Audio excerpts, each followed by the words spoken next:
ওই দাদা হুজুরির মাজারে গিয়ে এক কলকে গাঁজা খেয়ে আসতে পারলি 10,000 টাকা দেবো, কেউ পারবে? এক কলকে খেয়ে এসে যাও, এক মুঠো খাতার দড়িলে একটুখানি ঘুরে এসো, এখানে বসো, বসে জোটা ছাড়াও, সঙ্গে সঙ্গে এমন বাড়ি মারিবে, ও শুধু মাথার ডাক্তার দেখাতে 2 লাখ টাকা খরচ হবে, কারণ তার কলিজার টুকরা বেটারা বেঁচে আছে, লোক আর নেই। আগেকার লোকগুলো দাদা হুজুর পীর কেবলা বলেছে আব্দুল মমিন জঙ্গলে চলে যাও। আব্দুল মমিন সোজা জঙ্গলে, কেন মানুষের জঙ্গলে যেতে বলেছে, মানুষ জঙ্গলে চলে গেছে, বাঘ এসে ঘিরেছে, বলছে ফুরফুরার পীর আবু বকর পাঠিয়েছে, এখন খেয়ে নিলে আর কি করবি কর। বলছে আবু বকর পীর যে পাঠিয়েছে, তাহলে তোর খাবো না, তোর পাহারা দেবো, জোরে বলুন। তাদের বিশ্বাস ছিল আগেকার লোকের। ছোট হুজুর পীর কেবলা কতজনের জঙ্গলে পাঠিয়েছে, তারা গিয়ে বলেছে ফুরফুরা জুলফিকার পাঠিয়েছে, ব্যাস তারা ওইভাবে জীবনযাপন করে ফিরে এসছে। আজকের খাজা গরিবে নামাজ, হিন্দুস্তানের বাদশাহ পানি নিতে দেবে না, যোগী জয়পাল এদিকে পিতিরাজ বলছে মেরেই দেবো, পানি বন্ধ কর। ও পাগলা পানি নিয়ে মুখে দেয় আর হাতে দেয় আর পা ধুয়ে কি বলে, জয়পালের জাদু টাদু কিচ্ছু টেক খায় না, বুড়োর পানি বন্ধ করে দিত, পানি বন্ধ করতেছে। বুড়ো উজু করবে কি করে, ওরা তো জানে না উজু ফুজু। বুড়ো এক বন্ধা পানি নিয়ে বলছে তোরা পানি দিবি না, বলছে পানি এবার মৃত্যু দেবো। কি দেবে? মৃত্যু। পানি। হঠাৎ ঝড় উঠে গেল, ওদের চোখে বালি পড়েছে, ঘষাঘষি করছে, ইডিক করছে, আর বুড়ো এক বন্ধা পানি নিয়ে ভোঁ ভোঁ চলে গেছে। ওরা দেখে সাগর শুকিয়ে গেছে। সুবহানাল্লাহ বলেন, জোরে বলেন। এর নাম আল্লাহওয়ালা। আচ্ছা, আল্লাহর ওলিদের ব্যাপারে এই রকম মুজেজা যদি কিছু নবী বিরোধী মানুষের হিংসা লাগে, তাহলে আল্লাহ নবীর জামানায় সাদ বিন আবি ওয়াক্কাস রাদিয়াল্লাহু তাআলা, এরা তো আল্লাহ নবীর সাহাবী মানুষ ছিল, হাজার হাজার 60,000 সেনাবাহিনী নিয়ে গাজলা নদীর উপর দিয়ে ঘোড়া ছুটিয়ে পার হয়ে গেল, জোরে বলুন। কোনো ঘোড়ার পায়ের খুরে এক ফোঁটা পানি লাগেনি। যদি বলেন মিথ্যা কথা, বেঈমান হয়ে মরবে, বেঈমান না হয়ে মরবে না। ইমানদারের পানি কেন ইট পর্যন্ত সাহায্য করবে, ইমানদারের সঙ্গে গাছ সাহায্য করবে, ইমানদারের পানি সাহায্য করবে, ইমানদারের আগুন সাহায্য করবে। সাদ বিন আবি ওয়াক্কাস পার হয়ে গেলেন, গিয়ে বলছি এত বড় সাগর গাজলা নদী পেরিয়ে এপারে আসলাম, তোমাদের কারোর কিছু হারিয়ে যায়নি তো? বলছে হুজুর সব ঠিক আছে, পানি খাওয়ার একটা গেলাস আমি খুঁজে পাচ্ছি না, মনে হচ্ছে ঘোড়া খুব জোরে ছুটে আসছিল, ঘোড়ার দাপটে ঠিকরে পড়ে গেছে। সাদ বিন আবি ওয়াক্কাস দরিয়ার পাশে দাঁড়ালেন, দরিয়ার দিকে তাকিয়ে আছে। আল্লাহর কুদরত, বড় একটা ঝাপটা আসলো, সাগরের মাঝখান থেকে সেই গেলাস ছুঁড়ে উপরে তুলে দিল, জোরে বলুন। এবারে সামনে গিয়ে দেখছে আফ্রিকার বাঘের জঙ্গল। কিসের জঙ্গল? হাদিস বলছি, কানে ভেতর গীতালেন। ফুরফুরার পীর সাহেবদের কথা বললে কিছু মানুষের গা জ্বলে, খাজা বাবার কথা বললে কিছু মানুষের মাথায় আগুন লাগে। এরা জিন্দা ওলি, তাদের মাজার আমরা খারাপ করেছি, কলিজার টুকরা ভাই তাদের কেউ নেই। তারা এসেছিল আরব থেকে, তারা এসেছিল বিদেশ থেকে, তাদের ভাই নেই, তাদের ছেলে নেই, তাদের মেয়ে নেই যে মাজারটা আটকাবে, শিরক মুক্ত করবে। এই জন্য খাজা হুজুরের মাজারে হাজার হাজার শিরক হচ্ছে না, হয় না? ঘুঁটিয়ারি হচ্ছে না, হয় না? ওই দাদা হুজুরির মাজারে গিয়ে এক কলকে গাঁজা খেয়ে আসতে পারলি 10,000 টাকা দেবো, কেউ পারবে? এক কলকে খেয়ে এসে যাও, এক মুঠো খাতার দড়িলে একটুখানি ঘুরে এসো, এখানে বসো, বসে জোটা ছাড়াও, সঙ্গে সঙ্গে এমন বাড়ি মারিবে, ও শুধু মাথার ডাক্তার দেখাতে 2 লাখ টাকা খরচ হবে, কারণ তার কলিজার টুকরা বেটারা বেঁচে আছে। আপনারা জানেন ঘুঁটিয়ারি জিন্দা ওলি, আল্লাহর কসম জিন্দা ওলি, তার মাজারটা নষ্ট করছে আমরা মানুষ। এদিকে হাড়োয়া গড়াচাঁদ আব্বাস আলী রহমাতুল্লাহ আলী, কত বড় আল্লাহর ওলি, বেড়া চাপায় ফুল ফুটে, চাপা ফুল ফুটে যা, সঙ্গে সঙ্গে ফুল ফুটে গেল। সেদিন থেকে নাম হলো বেড়া চাপা। সেদিন থেকে কি নাম হলো? বেড়া চাপা, বেড়ার গায়ে চাপা। আজও সেই বেড়া আছে না নাই? আজও সেই বেড়া আছে। যান দাদা হুজুর পীর কেবলা রহমাতুল্লাহ অনেক দিন আগের পীর হযরতে আব্বাস আলী রহমাতুল্লাহ আলাইহি কিতাবে পাওয়া যাচ্ছে, দাদা হুজুর পীর কেবলা হাড়োয়া গোরাচাঁদ আব্বাস আলী রহমাতুল্লাহ আলাইহি মাজার জিয়ারত করতেন। জোরে বলুন, আরো জোরে বলেন।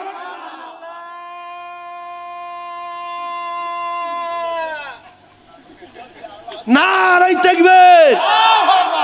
এরপরে খাজা এরপরে আপনার দেখা গেল সাদ বিন আবি ওয়াক্কাস রাদিয়াল্লাহু তাআলা গিয়ে দেখছে শুধু বাঘ আর সাপ আর বড় বড় হিংস্র জন্তু জানোয়ার।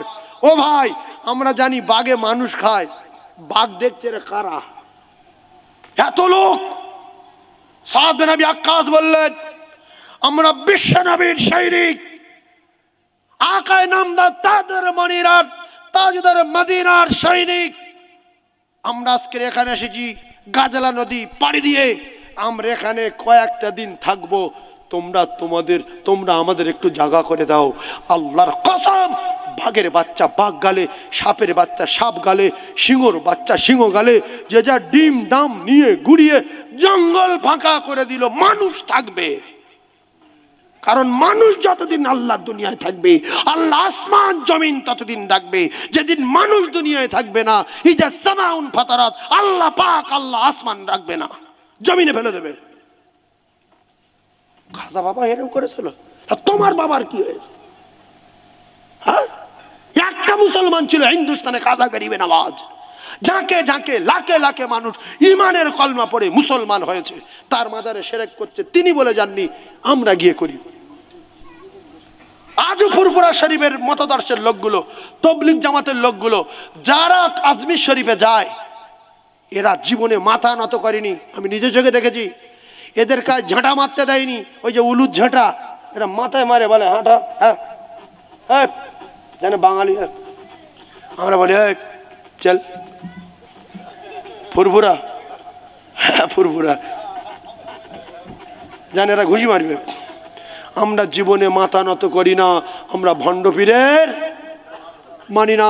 কিন্তু অরিজিনাল যারা পীর হয়, তার জীবন দিয়ে ভালোবাসি, কারোর কথা শুনি না। জোরে বলুন সুবহানাল্লাহ। মুসাদ্দিস জামান দাদা হুজুর পীর কেবলা রহমাতুল্লাহ কলিজার টুকরা ছোট হুজুর পীর কেবলা রহমাতুল্লাহ ঘটনা। আমি সাতজেলে মোল্লাখালী, ক্যাসেট চলছে, কালকের দেখবে আজকের দেখছে। সাতজেলে মোল্লাখালী একটা জলসা গিয়েছি। এবারে একটা হাজি সাহেব বলছে, বাবু আমি বলছি আপনি এখানকার মানুষ হজ করেছেন? বলছে হজ করেছি, আমি ফকির মানুষ ছিলাম। তো বলছি কী করে হজ করলেন? বলছে আমি কলকাতা মোট বইতাম। তার অনেকগুলো ছেলে আছে, শুনছে, এখন শুনবে কালকে শুনবে। কলকাতা মোট বইতাম, তা একদিন ওই হুজুর আমাদের এখানে জলসা করতে এসছে, আর নৌকো করিয়ে নে, আর কি করে ওই অত কাদা ভেঙে আসবো, যখন ভাটা পড়ে যায় সেই একেবারে সেই নদীর কোলে বোট ধরেছে, এখান থেকে ওই সেরম মোটা, ছোটো দূর পীর করলে বিরাট মোটা, অনেক উঁচু, তো কে আনবে টেনে, মাথা খারাপ যদি পড়ে যায়। তো বললো বড় চাকনে করে বসিয়ে দিয়ে, বিরাট বড় চাকনে বসিয়ে দিয়ে হুজুরের মাথায় তুলে নিয়ে, আর আমি মাথায় করে নিয়ে একা আনছি, কিছু লোক আমার আশেপাশে ধরে আছে। চাকন এনে লাভালাম, একরত গদ। বলছে আমি কলকাতায় মাল মাথা দেই 1 quintal 20 KG, 1 quintal 30 KG, 1 quintal 40 KG পর্যন্ত মাথায় দিয়ে আমি টেনে আনি। আগেকার লোকের ক্ষমতা ছিল না? ছিল না। তো বলছে হুজুরের মাথায় করে লিছি, খুব আমি খুশি হচ্ছি। হুজুরের নামালাম, হুজুর বলছে ক টাকা নিবি বল, কত নিবি বল? বলছে হুজুর আমি আপনার কাছে পয়সা নেওয়ার জন্য আপনার ঘাড়ে করে আনিনি, শুধু একটু দোয়া নেবো, আমি গরিব মানুষ মরবই, আমি যেন মরার আগে একটাবার হজে যেতে পারি। হুজুর কি বলছে? আমি গরিব মানুষ মরবই, আমি যেন মৃত্যুর আগে একটাবার হজে যেতে পারি। তা হুজুর বললো এই তা তুই কেন, তোর টোটাল বংশ সব হজে চলে যাবে।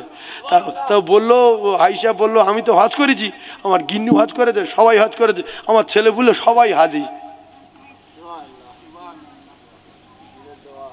ওলি যারা হয়, আল্লাহর মাহবুব যারা হয়, তাদের দোয়া আল্লাহ লেয় না, লেয় না? তাদের 3 নম্বরের চোখ খোলা আছে না নাই? এবার আমি ওলি মানিনি, পীর মানিনি, ঠিক আছে, আমি ঘৃণা করব না, ও পীর না, ভালো, তোমার কাছে পীর না, তুমি চুপ করে থাকো। তার ভণ্ড বলবো কেন, চিটিংবাজ বলবো কেন? তুমি তো অরিজিনাল চিটিংবাজ। তার কারণ হলো তুমি তো মাল কিনতে গিয়েছো, 1 কেজি চাল কিনতে গিয়েছো, আর ওখানে বাটকারা আছে কটা? 10টা। 100 গ্রাম করে বাটকারা, 200 বাটকারা, 500 বাটকারা। আপনি তো বাটকারা চেনেন না, তাহলে আপনার যদি 500 চাল দেয় আর 1 কেজির দাম নেয়, আপনি যদি বাটকারা না চেনেন, শাসম্মারে ফিরে আসতে হবে, যেহেতু আমি মুখ্যু বাটকারা চিনি না। ও 500 মাল দিয়েছে, দাম দিয়েছে, 1 কেজির মাল পেয়েছে কত? 500। এ যদি বাটকারা চিনতো, তাহলে দোকানদারের ঝাপটা মারতো না, কানের ডালি ঝেড়ে দেবে, একেবারে হবে, আর 500 ফেল। তাহলে তুমি তো মুখ্যু, তুমি তো বাটকারা চেনো না, তুমি তো ভণ্ড, তুমি তো পীর চেনো না, তুমি বেনামাজি, তুমি আবার চিটিংবাজ। তুমি কি করে আল্লাহর ওলিদের চিটিংবাজ বলতে পারো? যদি ফুরফুরা চিটিংবাজ থাকে, খাজা গরিবে নামাজ চিটিংবাজ থাকে, আর বসে একটা হুজুর যদি চিটিংবাজ থাকে, তাহলে তোমার আগে পীর হতে হবে।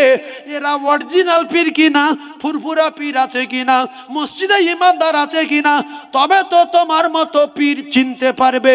তাহলে পীর চিনতে গেলে আগে তোমার পীর হতে হবে, সোনা চিনতে গেলে আগে তোমার স্বর্ণকার হতে হবে। আর ওই সিটি গোল্ডের দুল পেড়ে মাটির তলায় কুড়িয়ে পিয়ে কুকুরের মতো ছুটেছে, মাল পেয়ে গেছে, মাটি কাটবো না। লোক বলছে আরে বেলা 11টা বেজে গেছে, আর আধ ঘন্টা পেলি রোজটা পেয়ে যাবি। বলছে তোরা কর, মাল পেয়ে গেছি বলে গোসল করে আন্ডার প্যান্ট পরে সোজা স্বর্ণকারে গিয়ে হাঁপাচ্ছে। স্বর্ণকার ভাই মাল পেয়ে গেছি ভাই, এটা কি বল? বলছে তো 35 টাকা দাম সিটি গোল্ডের মাল। মাথায় হাত দিয়ে বলছে সর্বনাশ, 550 টাকা রোজ শেষ করে দিয়েছি। ওরে মুখু, সোনা চিনতে গেলে আগে স্বর্ণকার হতে হবে, আর পীর চিনতে গেলে আগে পীর হতে হবে। যদি পীর না হতে পারি তাহলে সবাইকে মেনে নেব। সবাই আল্লাহর ওলি, আমি কিচ্ছু না। সবাই ভালো, আমি খারাপ। সবাই ইমানদার, আমি গুনাহগার। আল্লাহ বলছে ওই লোকটা ভালো। তুমি কিচ্ছু জানো না, কিচ্ছু চেনো না, ভাটকারা চেনো না, আবার ফাজলামি করছো। তাহলে পীর চিনতে গেলে পীর হতে হবে। তুমি যদি জরির কারখানা করো, তাহলে তোমার আগে জরির কাজ শিখতে হবে, তাহলে তো ব্যবসা শর্টে চলে যাবে। কথা পাচ্ছ না? তুমি যদি দর্জির কারখানা করো, তোমার ফুল কারিগর হতে হবে, সব কাজ চেক করার জন্য সে জ্ঞান থাকতে হবে, না তো ব্যবসায় আগুন লেগে যাবে। তুমি যদি ডাক্তার হও, তাহলে নার্সিং হোম করো, না তোমার কপালে ব্যাং ঢেকে যাবে। কথা ঠিক বলে ভুল বললাম? তুমি যদি মাস্টার হও, তাহলে মাস্টার চিনতে পারবে। তুমি যদি কারি হও, তাহলে কারি সাহেব বুঝতে পারবে। তুমি যদি আলেম হও, আলেম বুঝতে পারবে। তুমি যদি মুখ্য হও, তাহলে বলবো আলহামদুলিল্লাহ রাব্বিল আলামিন গায়রিল মাগদুবি আলাইহিম ওয়ালাদ-দাল্লিন। তোমার মেনে নিতে হবে। মাঝখানে যে বাদ দিলাম, তোমার যদি জ্ঞান থাকতো, তুমি সঙ্গে সঙ্গে বলতে হুজুর বাদ গেছে। আমি কি বলেছি? আলহামদুলিল্লাহ রাব্বিল আলামিন গায়রিল মাগদুবি আলাইহিম ওয়ালাদ-দাল্লিন। হয়েছে কি? হয়নি তো? তাহলে এইটা ধরার জ্ঞান থাকলে তাহলে আপনি এর ভুল ধরতে পারেন যে এ কিচ্ছু না, মুখ্য। কারণ এ মাঝখানে বাদ দিয়েছে। 5টা মানুষের কাছে আপনি প্রমাণ করতে পারবেন যদি আপনার জ্ঞান থাকে। তাহলে কে পীর আছে, কে আল্লাহর ওলি আছে না আছে? আমি তো আল্লাহর ওলি না। হাকিকাতে সে যদি আল্লাহর ওলি হয়, আমি যদি তার বেঈমান বলি, ভণ্ড বলি, আমার গুনাহ হবে না? হবে না? ইমান যাবে না? যাবে না? সেজন্য সবাই ভালো, সবাই আল্লাহর ওলি, আমি খারাপ। সবাই ইমানদার, আমি গুনাহগার। সবাই পৃথিবীর জমিনে সবাই ভালো, আমি বিরাট খারাপ। যে কথা বলতেছিলাম, ও কলিজার টুকরারা, লাকাদ খালাকনাল ইনসানা ফি আহসানি তাকবীম। আমার নবীর তৈরি করেছে কে? জোরে বলেন কে? পৃথিবীর ক নাম্বার করে? 1 নাম্বার করে। যারা যারা ও কলিজার টুকরারা, লাকাদ খালাকনাল ইনসানা ফি আহসানি তাকবীম, মাথা চুল থেকে নিয়ে পায়ের তলা পর্যন্ত যেখানে যা লাগানো আছে সবগুলো অতি সুন্দর করে লাগিয়েছে কে? একটু আওয়াজ দেন কে? এইবারে যারা যারা ওই বাম্মার আলাদা করে দেয়, যারা বাম্মার আলাদা করে দেয়, এদের কপাল ভালো না খারাপ? একটা কথা শুনে যান, যারা মা বাপের আলাদা করে দেয়, এরা যেন এই দুটো আঙুল নিয়ে টেপ মেরে অন্তত সপ্তাহখানেক একটু ঘুরে দুটো আঙুল নিয়ে টেপ মেরে। কোথায় টেপ মারবে? দুটো বুড়ো আঙুলি, এইটা বুড়ো, এইটা বুড়ি, দুটোর বাদ দেন 1 সপ্তাহ। বাদ দিয়ে একটু ঘুরবেন, খাওয়া দাওয়ায় অসুবিধা হবে না? হবে না? যদি ভাত খেতে যান, ভাত কোথায় যাবে? ঠিক নেই, খুঁটি কাজ যাবে ভাত। শুধু কার বাদ দিয়েছি? বুড়োর বাদ। ভাত ঠিক রে বদনা ধরতে পারবেন, লিখতে পারবেন, বুড়ো বাদ। এই কথাগুলো মাথায় রাখেন, ওয়াজ তো খুব শুনছেন। তাই মা বাপের আলাদা করে দেওয়ার আগে, মা বাপের সঙ্গে ঝগড়া করার আগে দুটো বুড়ো আঙুলির টেপ মারবো ইনশাল্লাহ। বলছি ইনশাল্লাহ মারবে। হ্যাঁ, মেরে দেখতে পারে, মেরে দেখতে পারে যে বুড়োর বাদ দিলে কিরম হয়, কিরম হয়, অসুবিধাটা হয়। ঠিক বলেছ?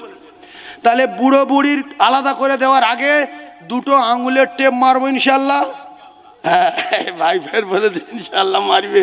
কলিজার টুকরা ভাইয়েরা আমার, খুব ভালো করে বোঝার চেষ্টা করুন। একটুখানি এরম করে দেখেন, একটু এখানে এরম করে আশেপাশে হাত ধান দেখেন কি কষ্ট হয়। ও কলিজার টুকরা না, মা বাপ হলো বাড়ির সম্মান। আজকের মা বাপ যারা বাদ দিয়েছে, এরা বাড়ির সম্মান বাদ দিয়েছে, এদের কপালে আগুন লেগে গেছে। মায়েরা তো পাওয়ার, মায়েরা তো দাপট। আল্লাহর নবী দিন দুনিয়ার বাদশা কেন বললেন তোমার মা তোমার বাপ এই দুজনা হলো জান্নাত ওয়া নারুকা।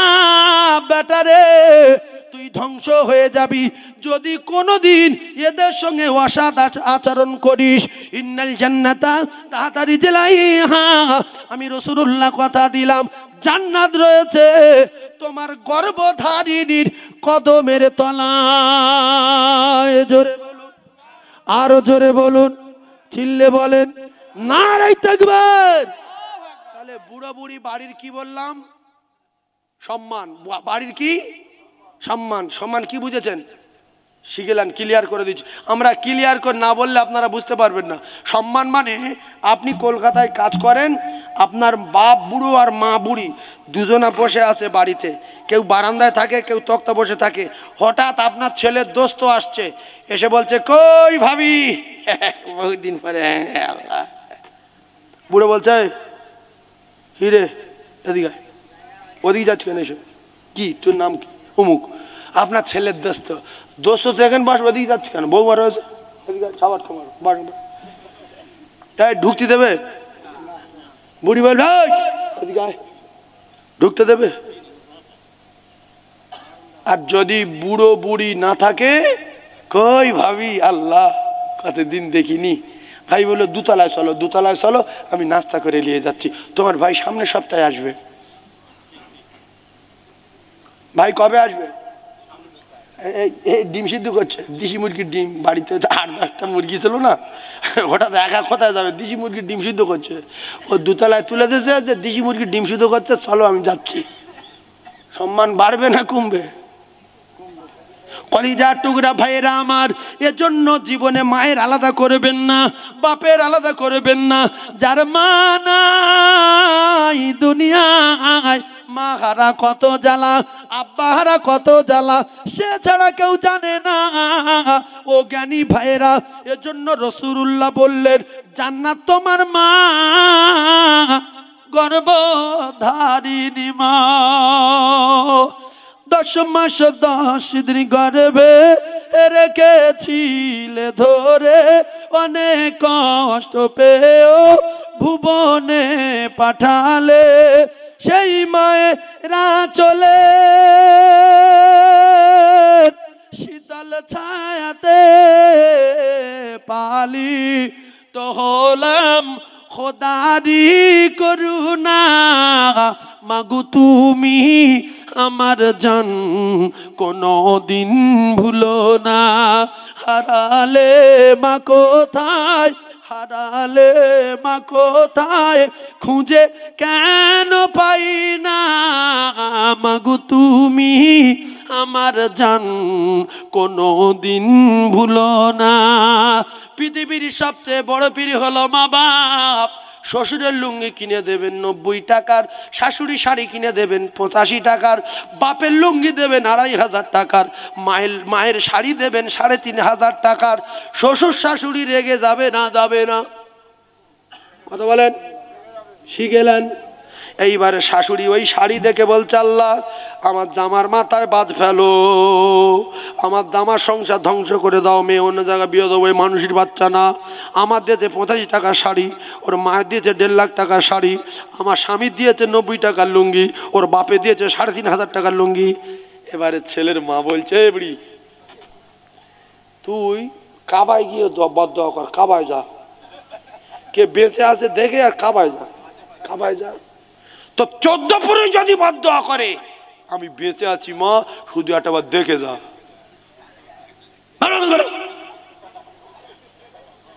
যদি বলেন মাকে তাহলে রাগাবো না, শাশুড়িকেও রাগাবো না, দুই বোনের সমান সমান দেবে, কম বেশি করবে না। শাশুড়ি রেগে গিয়ে বদদোয়া করলে কবুল হবে না বটে, কিন্তু শাশুড়ি খুশি করার জন্য মায়ের যদি কষ্ট দাও, মা দেওয়া বদদোয়া করলে কারো বাপ ঠেকাতে পারবে না।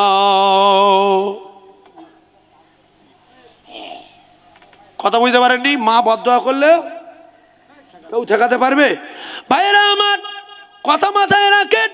শ্বশুর গালাগালি দিয়ে যাচ্ছি, মা শাশুড়ি গালাগালি দিয়ে যাচ্ছে, মা বলছে চলে যা রে, কিচ্ছু হবে না।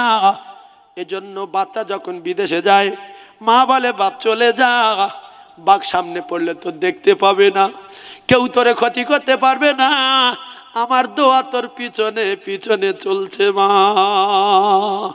যে মায়ের কদম তলায় জান্নাত পাওয়া যায়, সে মায়ের ব্যথা দিলে সব কিছুই তার ক্ষয়ে যায়।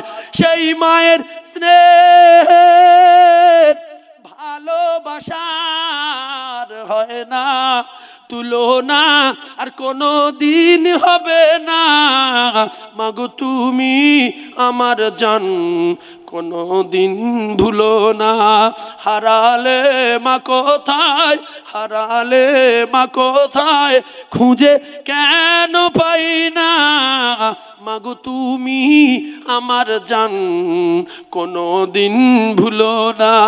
যে মায়ের কদম তলায় জান্নাত পাওয়া যায়, সে মায়ের ব্যথা দিলে সব কিছুই তার ক্ষয়ে যায়। সেই মায়ের স্নেহের ভালোবাসার হয় না তুলনা, আর কোনো দিন হবে না।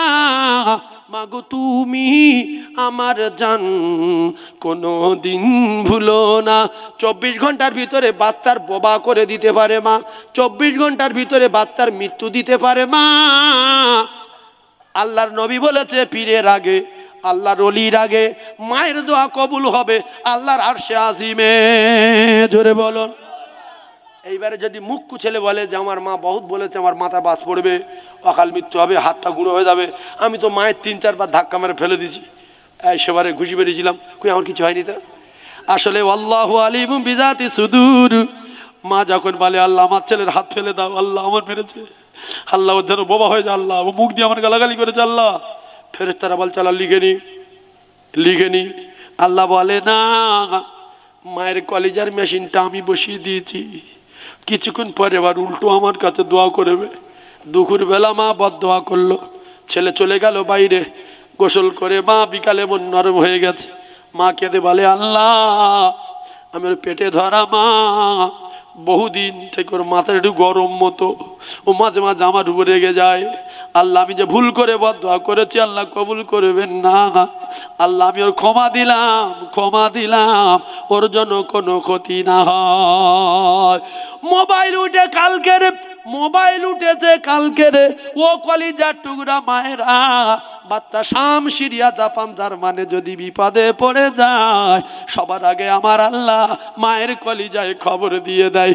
মা বলছে স্বামীরে, মা বলছে এই দেখো সারা রাত আমি ঘুমাতে পারিনি, আমার কলিজার ভিতরে ঝড় উঠেছে, মনে হচ্ছে আমার কলিজার টুকরা ব্যাটার কিছু হয়েছে।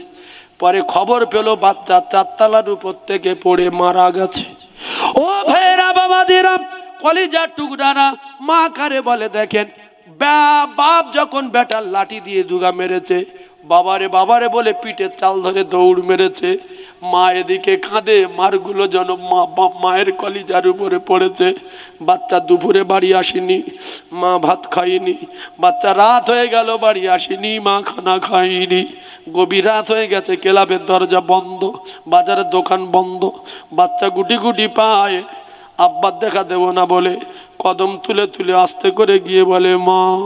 মা জননী চাতকের মতো তাকিয়েছিল, দৌড়ে গিয়ে জড়িয়ে ধরেছে, বাপ তোর যখন মারে আমার কলিজায় লাঠিগুলো সব পড়েছে, তোর জন্য দুপুরে খাইনি বাবা, এই রাত হয়ে গেছে খাইনি বাবা, কোথায় মেরেছে দেখি।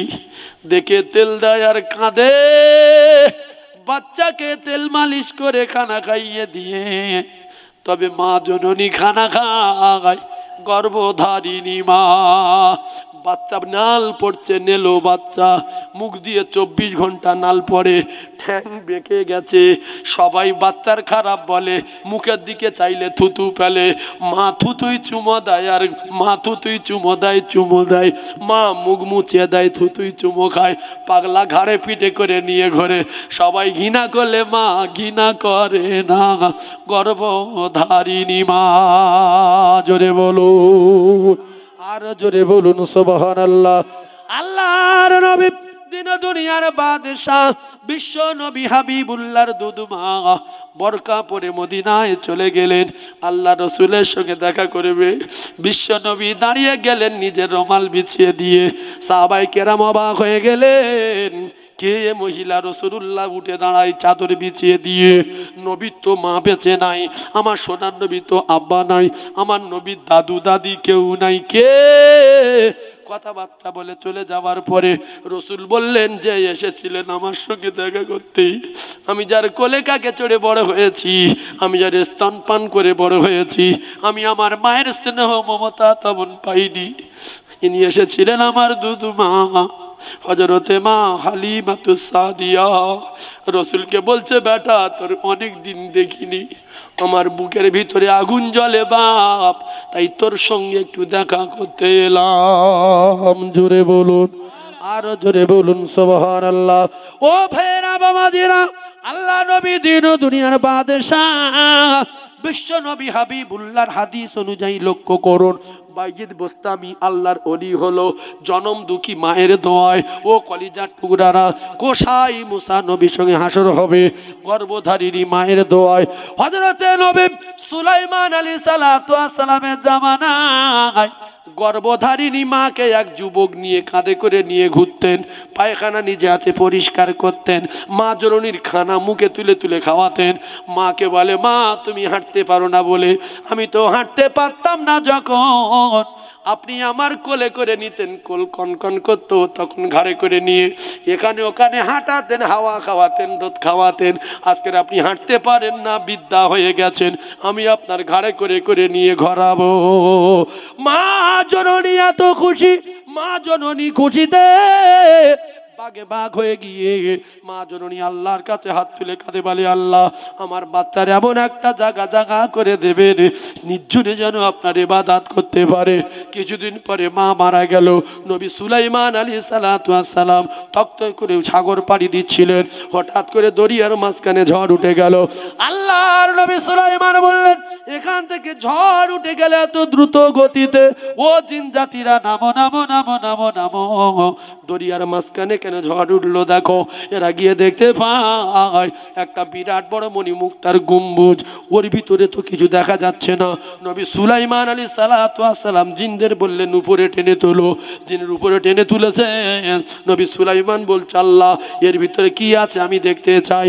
কিতাবে লেখা আল্লাহর কুদরতে দরজা হয়ে যায়। নবী সুলাইমান তাকিয়ে দেখতে পায় ওর ভিতরে একটা মানুষ যেন কি যেন ইবাদত করছে। নবী সুলাইমান বললেন, তুমি কি জিন? বললো না। তুমি কি ফারিস্তা? বললো না। তুমি কোনো পয়গম্বর? বললো না। কে তুমি? বলছে, আমি সাধারণ যুবক। অবাক হয়ে গেল, সাধারণ যুবক কি করে এর ভিতরে এলো? বলে, তুমি মানুষ? বলে, হ্যাঁ। তুমি এখানে কি করে আসলে? যুবক বলছে, আমি কোথায় আমি তো নিজে জানি না। ওই সময় নবী সুলাইমান বললেন, তুমি জানো না? বলে, না।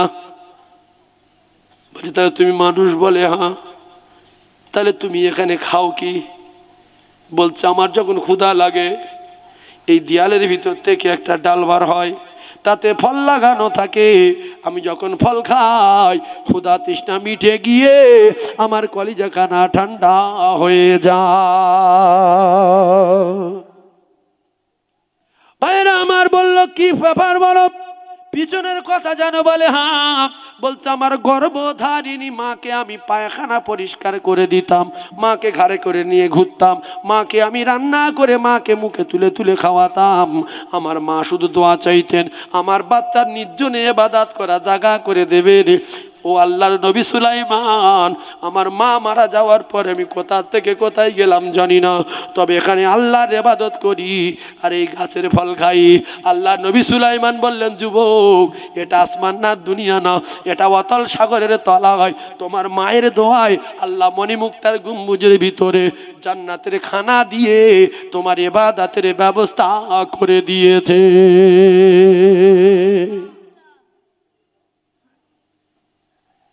টেপ মারবো? এই করছি, টেপ মারবি কোথায়? কোথায় মারবে? বুড়ো আঙুল। কেন?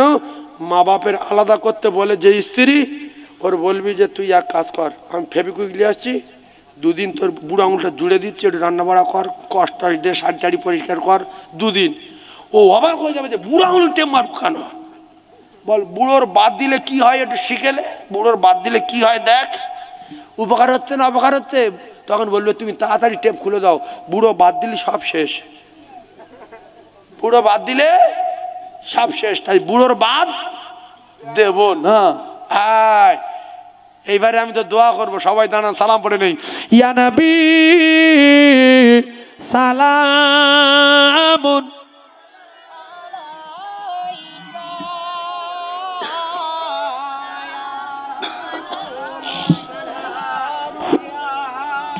আলাইকা।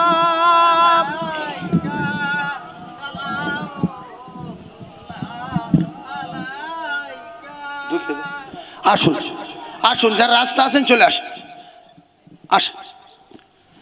ও নবী নাম ও পিয়ারা,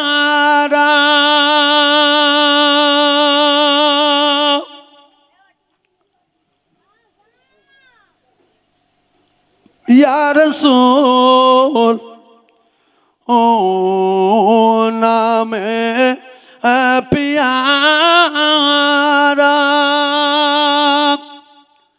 ইয়া হাবিব নাম प्यारा, अर्श पर हक ने पुकारा, सद पैगंबर है हमारा, या नबी सलाम जोरे, या रसूल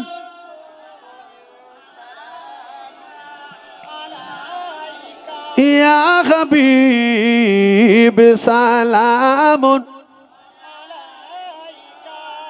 सलाम,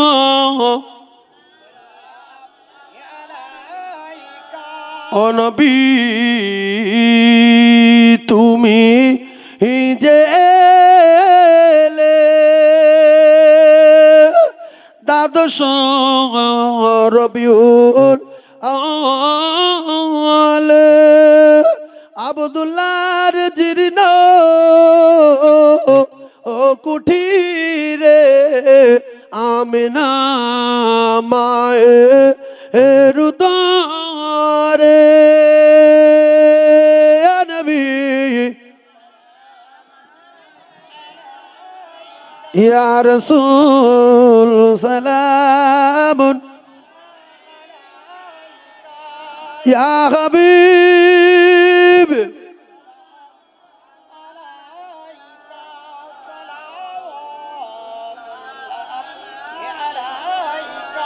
ও নবী তোমাকে ছাড়িয়া কি লাভ হবে এ দুনিয়া হায় বাঁচিয়া, দেখা দিও আমার দয়া নবী একবার আসিয়া, স্বপ্নেতে ও নবী দিও গো দেখা, ইয়া নবী ইয়া রাসূল সালামুন, ইয়া হাবিব সালামুন সালাম।